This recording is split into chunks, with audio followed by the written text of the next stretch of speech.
fighting a couple battles in the federal government. One is just to impress on people the importance of science as a priority, basic scientific research, and these folks have all taught me a lot about if we're going to maintain our lead in science, we're going to have to invest. And I remember a trip I took to the Salk Institute, just one of the many institutions here, where I was running as a candidate, and they all got into the room, and all these people want to talk to someone who might be in Congress. And the basic bottom line was that it takes until you're 40 years old to get to the lab where you can compete for the grants against the best scientists in the country. The good times we were funding 25%, now we're funding 7%. So why is anyone going to stay here to do their science?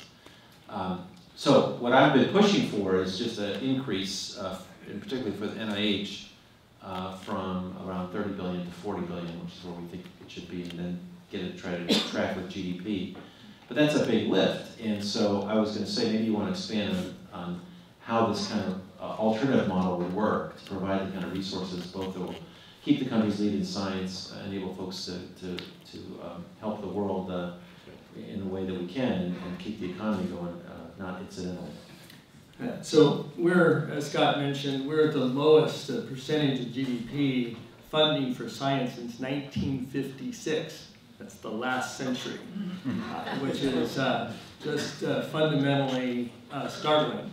But on the positive side, I see that someone has put up a chart showing the 14 nations that are collaborating with California now in our joint partnership funding programs, where California funds the California scientists, and these nations have all pledged that if it goes through California's peer review, they will fund their scientists on the California teams. There's 22 different partners, including the 14 nations. So the NIH Clinical Hospital in Bethesda, for example, is a domestic partner, as are some states.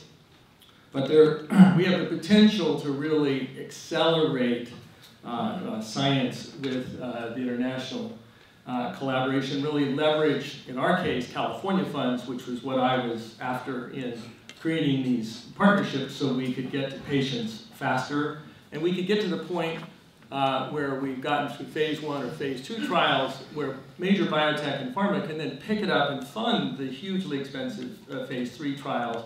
We could really drive it to that end faster by collaborating. But what's important here is that if 8 of these nations that are listed as our partners have previously, in 2006, collaborated on a global bond issue put out by the World Bank. And that was really kind of a knockoff of the California model. It was to fund tuberculosis research, actually more tuberculosis immunization programs in Africa to try and wipe out the disease in Africa. $5 billion they put together with 8 nations. It was Gordon Moore as Chancellor of the Exchequer in UK, and Bill Gates together, who put that program together with some world leaders. But the commitment to collaborative funding exists among many more nations than put together what's called the International Finance Facility for Immunization.